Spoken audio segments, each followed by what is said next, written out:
수험생 여러분 안녕하십니까? 이투스 김명철입니다. 이번 시간에는 성균관대학교와 경희대학교 논술 전형 동시에 합격한 김소희 선배와 인터뷰하는 시간을 가졌어요. 그래서 그 인터뷰 영상을 여러분들 보시게 될 건데, 소희 선배에 대해서 선생님이 잠깐 소개를 하자면은 이 선배가 가지고 있는 가장 큰 특징은 뭐였냐면 꾸준함과 성실함이라고 보시면 될 것 같아요.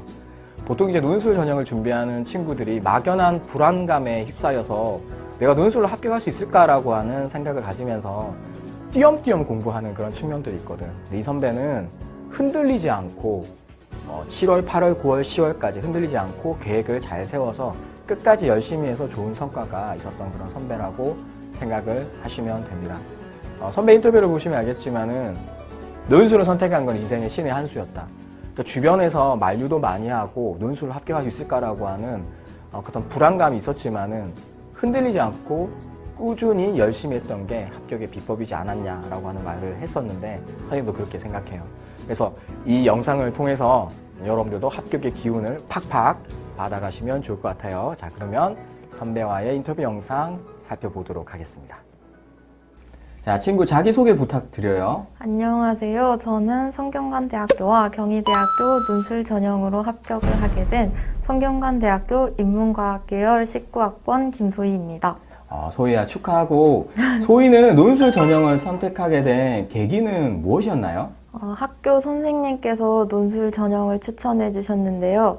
처음에는 논술 전형이 가능성이 희박한 전형이라고 생각을 해서 많이 고민을 했지만, 제 비교과가 부실한 편이었고 또 성적대도 좀 애매한 편이라서 저는 논술에 전력을 쏟겠다는 마음을 가지고 논술 전형을 시작하게 되었습니다. 논술을 선택해야 할지 고민하는 친구들이 합격한 선배들은 원래 글쓰기를 좋아했는지, 책을 아주 많이 읽었는지 궁금해하는 것 같아요. 소희 학생은 어땠나요? 저도 대부분의 고등학교 3학년 학생들처럼 책을 많이 읽거나 글을 쓰는 걸 좋아하는 스타일은 아니었는데요. 처음에 논술을 할 때는 아무것도 모를 정도여서 문단도 구분 못하고 문맥도 제대로 파악을 한 적이 거의 없었어요. 그런데 이제 계속 하다 보니까 실력이 좀 는 것 같고, 처음에 논술 시작했을 때는 우수 답안과 제 답안을 비교해서 너무 뒤떨어지는 것 같아서 과연 제가 논술로 학교에 합격을 할 수 있을까 이런 생각도 많이 했고 되게 자신감이 떨어졌던 적도 많았던 것 같습니다. 자, 이러한 어려움을 극복하고 소희가 합격을 하게 된 본인만의 방법이 있다면 소개해 주세요. 저는 수업을 듣고 스스로 복습하는 과정이 상당히 중요하다고 생각하는데요.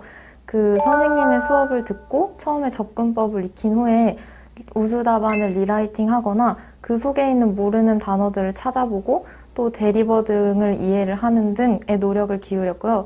특히 우수 답안의 키워드나 표현들을 파악하기 위해서 많이 노력을 했습니다. 체감이 잘 되지는 않았지만 제 논술 실력은 조금씩 향상이 되었고, 그 결과 저는 논제의 답을 이렇게 쉽게 찾아낼 수 있는 정도에 이르게 되었습니다. 자, 성균관대학교 논술 대비는 어떻게 했는지 알려주세요. 사실 저는 성균관대학교 논술을 보러 가기 직전에 보강을 할 때 그 분류 문제를 완전히 틀리게 해서 되게 자신감도 떨어지고 불안했었는데요. 하지만 선생님께서 알려주신 글의 구성, 키워드 파악 등의 스킬들을 모조리 사용해서 합격을 할 수가 있었습니다. 특히 기본기를 어느 정도 키운 후에는 자신이 지원하는 학교에 맞게 능력을 특화시키는 점이 상당히 중요하다고 생각합니다. 자, 소희야, 이번에 성균관대학교 시험 문제가 어떻게 나왔고 시험장에서는 어떻게 대처했는지 얘기해 줄 수 있나요? 성균관대학교의 이번 시험 문제는 법치주의에 관한 문제였는데요. 사실 저는 이전에 많은 논술 문제들을 접해보면서 법치주의에 대한 시사 상식들을 습득하고 갈 수 있었습니다. 그래서 시험장에서는 분류를 형식적 법치주의와 실질적 법치주의로 꼼꼼하게 최대한 분류를 해서 1번 문제의 분량을 꽉꽉 채운 다음에 그 2번 문제의 자료 해석 문제에다가 그 개념들을 하나하나 다 적용해 가면서 최대한 세세한 곳까지 찝어내려고 노력을 했던 것 같아요. 그래서 결국 합격을 할 수 있었던 것 같고, 네, 무엇보다 많은 시사상식을 가지고 가는 점이 중요할 것 같습니다. 자, 경희대 사회결은 수리논술이 나오는데 이번에 수리논술 문제는 무엇이 나왔는지 그리고 소희는 대비를 어떻게 했는지 알려주세요. 경희대학교는 상경계열이라서 수리 문제가 한 문제 나왔는데요. 이번에는 부등식의 최대 최소 영역에 관한 문제가 나왔고 저는 시험장에서 잘 풀 수 있었습니다. 중앙대학교나 이런 경희대학교 같은 수리 문제의 경우에는 나오는 출제 유형이나 패턴들이 다 비슷하기 때문에 그 전에, 시험 보기 전에 준비만 꼼꼼히 해간다면 충분히 좋은 성적을 얻을 수 있을 거라고 생각합니다. 또한 인문수리, 논술도 어찌됐든 논술이기 때문에 답만 딱 내는 것이 아니라 그 답이 나오는 과정을 논리적으로 도출해 나가는 과정이 꼭 답안지에 들어가야 합격을 할 수 있을 것 같습니다. 자, 마지막으로 후배들에게 해주고 싶은 말이 있다면? 논술을 1년 동안 준비하면서 되게 많은 말들을 들었는데요. 막 논술은 운이다. 막 준비해도 될 애들은 되고 안 될 애들은 안 된다더라. 이런 말도 들었고 막 너 성적 되게 애매한데 그냥 나라면 그렇게 힘들게 안 가고 맞춰가겠다. 이런 부정적인 말도 많이 들어서 되게 힘들어했던 기억이 있어요. 하지만 그런 말에 휘둘리지 않고 꾸준히 준비하는 게 합격에 다가갈 수 있었던 것 같아요. 논술도 운이라고들 다들 말하는데 절대 운으로 붙는 시험이 아니고요. 수리 논술은 물론이고 인문 논술도 답이 정해져 있는 시험입니다. 그렇기 때문에 충분히 열심히 준비만 한다면 승산 있는 그런 전형이라고 생각을 하고요. 마지막으로 저를 1년 동안 가르쳐 주신 선생님들께 너무너무 감사드리고 논술은 제 대학 합격에 있어서 신의 한 수라고 말할 수 있습니다.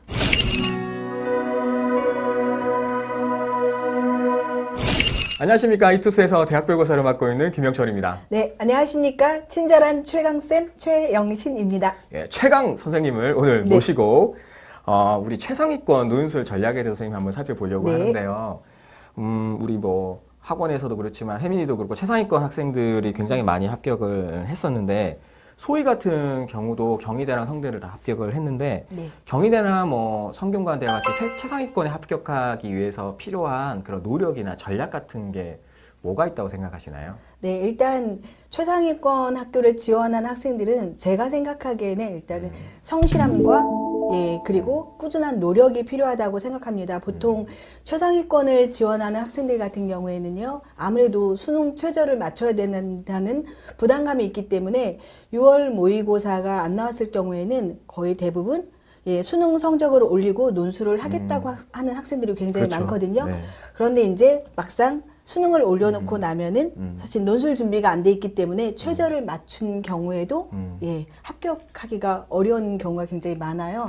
저희 이제 제가 지도한 학생들의 사례를 본다라고 하면 올해 지도한 학생 중에 연대를 합격한 뭐 승채 학생이나 소희 학생 같은 경우에도 마찬가지인데요. 수능 준비를 하면서 동시에 논술까지도 꾸준하게 지속적으로 노력을 한 학생들이 합격을 했다라고 볼 수 있습니다. 그렇죠. 이게 네. 확률의 문제인데 원장님 말씀하신 것처럼 네. 저희도 봤을 때는 전체적으로 학생들은 시기를 가지고 수능과 논술을 하는데 네. 그런 친구들 있잖아요. 말씀하신 것처럼 수능을 내가 집중해서 성적 올려놓고 논술을 하겠다라고 그렇죠.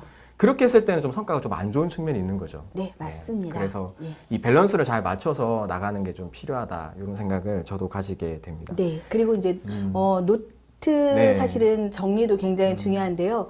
보통 학생들이 논술을 할 때 주 1회 정도 하는 친구들이 많아요. 그렇죠. 예, 일주일에 한 번만 써서 사실은 우리가 얘기하는 최상위권 학교를 합격하기는 사실 실상 어렵거든요. 그렇기 때문에 꾸준히 사설이라든지 아니면 본인이 부족한 뭐 어떤 독해 훈련을 한다라든지 요약 훈련을 하는 이런 노트 정리를 하는 습관도 굉장히 중요하다고 할 수 있습니다. 그러니까 왜냐하면 여러분들이 솔직히 말해서 글쓰기 많이 안 해봤잖아.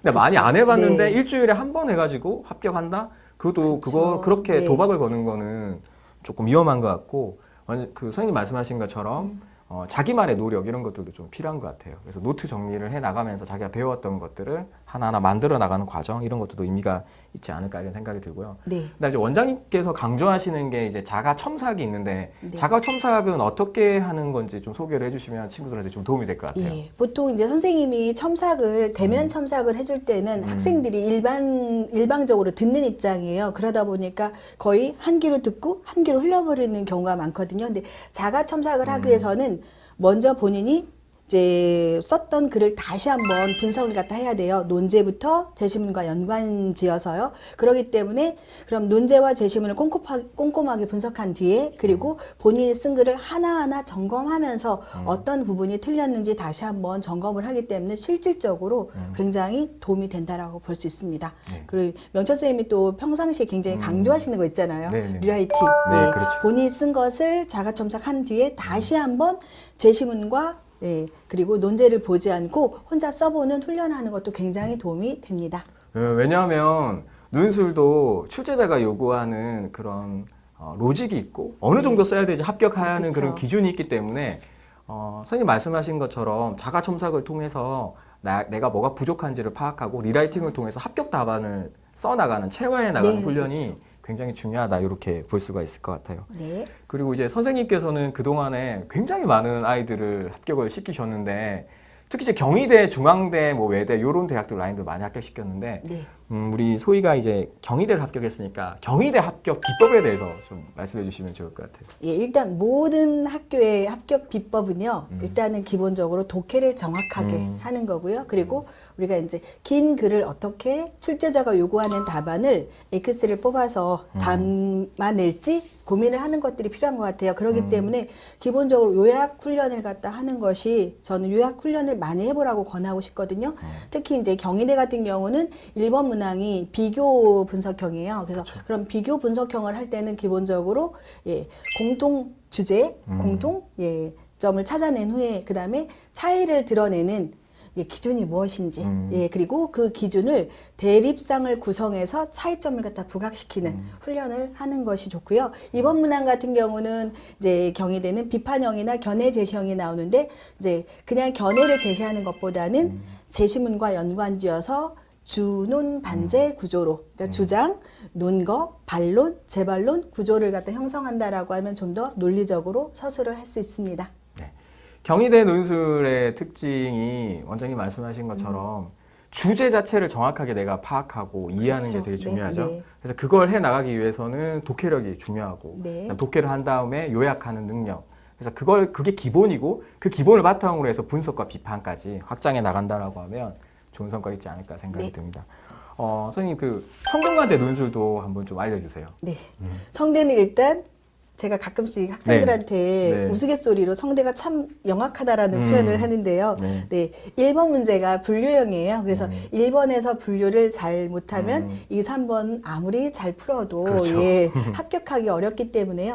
정확하게 분류를 갖다 한 다음에 그 다음에 자료 해석형이 성대는 꼭 나오거든요. 그래서 자료를 해석할 때 학생들이 보통 현상에다 집중을 해서 눈에 보이는 것만 읽어내는데 그것이 아니라 공통 주제랑 관련지어서 그 현상에 따른 의미, 사회적인 의미를 좀 더 부각을 갖다 시켰을 때 고득점을 갖다 받을 수 있습니다.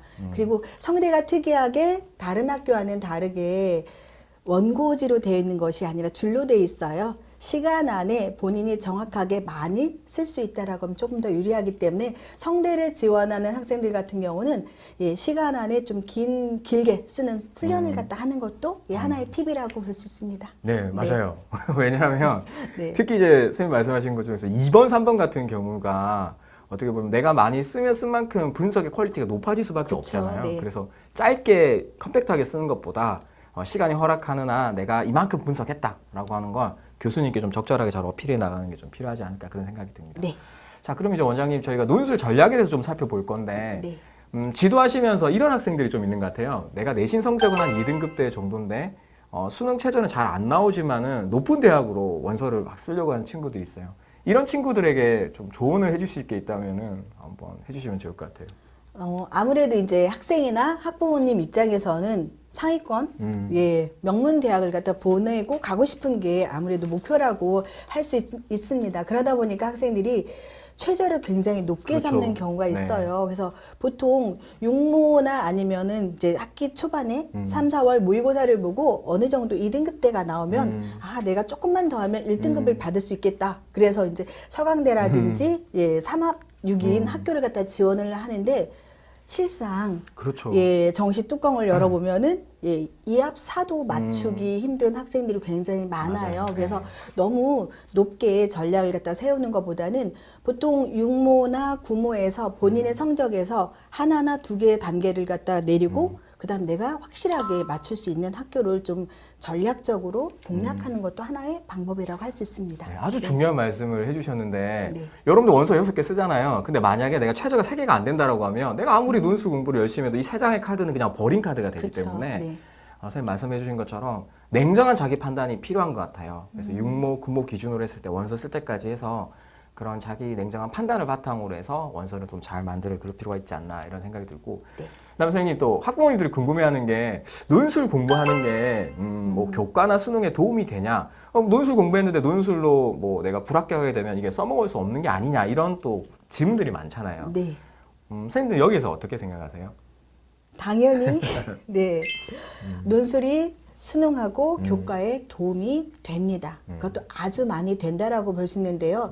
요즘은 논술 시험에 교과서에 있는 제시문, 교과서의 중요한 개념을 좀 많이 사용을 하고 있거든요. 과거에는 보통 지문이 4개라고 하면 4개 중에 교과서 지문을 1개 정도 이렇게 활용했는데 지금은 거의 4 지문 중에 3개의 지문을 넣는 학교들도 굉장히 많이 늘었습니다. 그래서 특히 이제 문과에서는 탐구 과목 중에서 사탐에 있는 중요한 경제 용어라든지 아니면 윤리와 사상에서 사상가들의 어떤 자연에 대한 자연을 바라보는 관점에서 어떻게 차이가 있는지 이런 것들을 조금 이제 정리를 갖다 하면 도움이 되고요. 그리고 이과에서는 이제 과탐 부분에서 당연히 이제 어떤 공식이라든지 중요한 용어 개념을 갖다 따로 정리한다라고 하면 내신에도 도움이 되고 수능에도 도움이 되고 수능도 어차피 예 중요한 개념을 적용하여서 그렇죠. 문제를 갖다가 네. 내잖아요. 네. 그렇기 때문에 예 도움이 됩니다.